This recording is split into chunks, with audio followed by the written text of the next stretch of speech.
In patch 1.3 to the Shore's End, we're getting new characters, new quality of life updates, and something that's going to make mobile players extremely happy. All of this was covered in a live stream where the devs spoke about what was coming soon. It opened with this absolutely gorgeous scene of this lady dressed as Shorekeeper playing the piano, and really sets the tone for what we can expect from the Black Shores. They explained part of what the story had already told us, that the Black Shores is an organization dedicated to saving the world. But what's been emphasized in this livestream is that they're equipped with technology the likes of which we've not seen in the game so far. The version 1.3 trailer is revealed and we get to hear Shorekeeper's amazing voice. Humans dream to fulfill their desires. For a long time, I believed such dreams were not meant for me, as I had never yearned for anything. Honestly, my faith in the English dub is growing more every patch. Scenes of the Black Shores area look just gorgeous. But more importantly, we get our first proper look at Shorekeeper and Yohu. As the Shorekeeper flits around like she's underwater, you can catch glimpses of what appears to be the Black Shores technology in her skills. Yohu, meanwhile, also has a pretty awesome voice.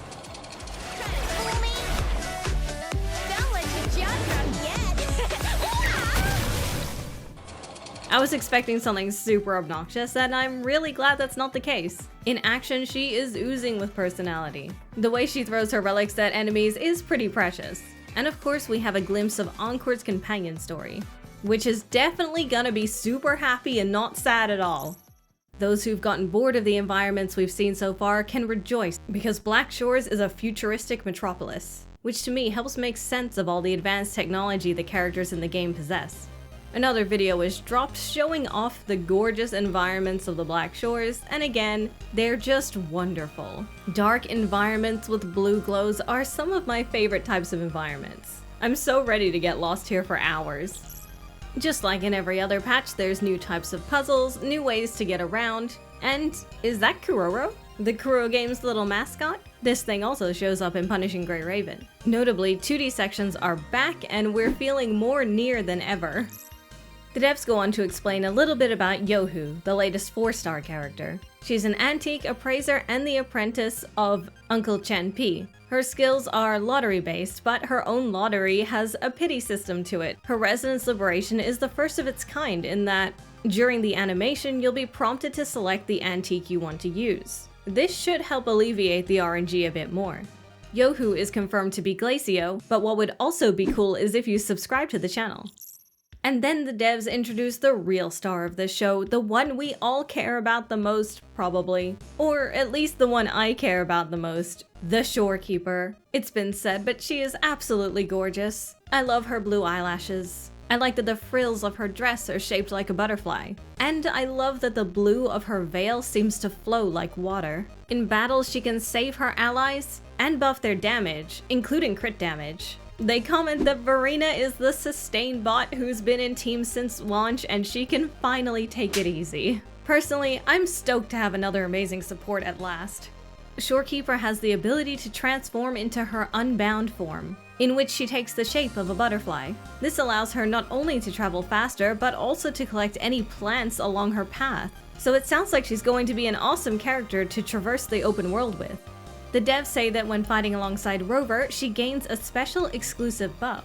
But what that is, they don't mention. The starry sky you can see when she's on the field is a result of her Resonance Liberation, which powers up each time one of her allies uses their intro skill, and changes in appearance at the same time. Once a certain condition is met, the Shorekeeper will unleash a special intro skill. But they're keeping that a secret here too. Shorekeeper's weapon is fittingly gorgeous, and we're also getting a new 4-star series of weapons. Crossing my fingers that they're great for free-to-play players. The devs then explain that your rival in the new Black Shores area is a creature called Fallacy of No Return. And it's also going to be an echo. We see just a glimpse of it in combat, where it smacks its hammer down repeatedly, and then we get a look at how it plays as an echo. We know that it's Spectro element, but it's not one that makes you transform. Version 1.3 will introduce 2 new Phantom Echoes, Phantom Gullpuff and Phantom Lumiscale Construct. Both of them are looking great, really different colors from the original. Special enemies, that is the ones with the red glow, will be getting some attention in a new thing called Retro Game Collector. We can use this to upgrade our data hub, and as it levels up, more special enemies will become available to battle. In total, there will be 5 new special enemies, and they can be challenged for up to 3 chests.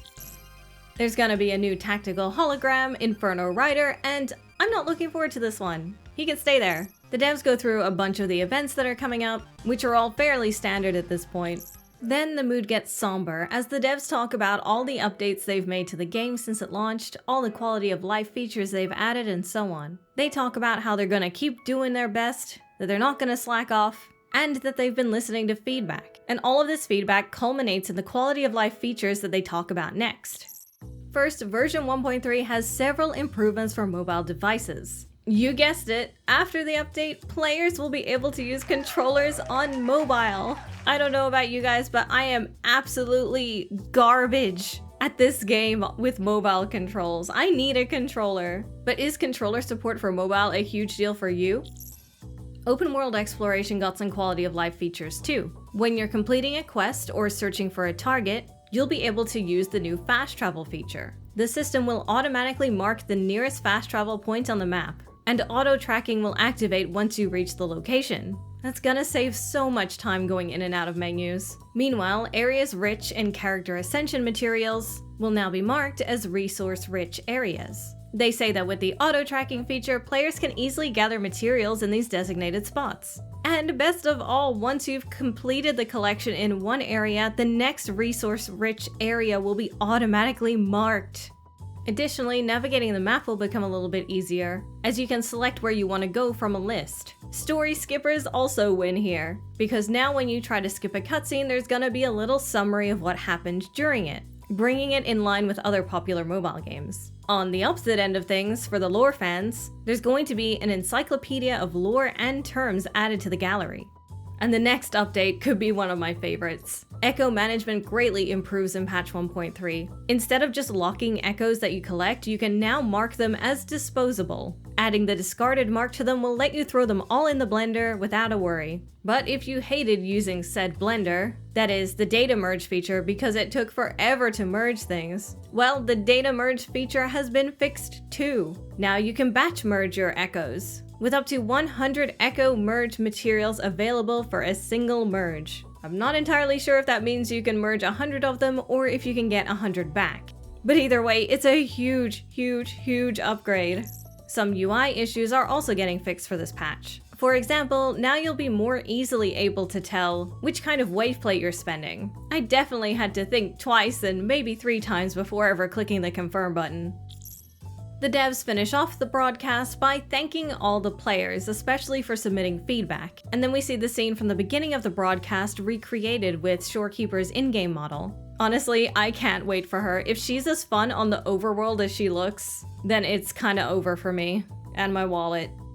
Coincidentally, in the patch art, you can see Shorekeeper reflected in a bunch of different puddles of water. Oh right, and you can use these codes to get some Astrite in-game for a limited time. But if you want to learn about some UI issues that need to be fixed that the devs didn't mention anything about in this broadcast, you'll have to watch this video. But I suspect you already know why this door sucks so much.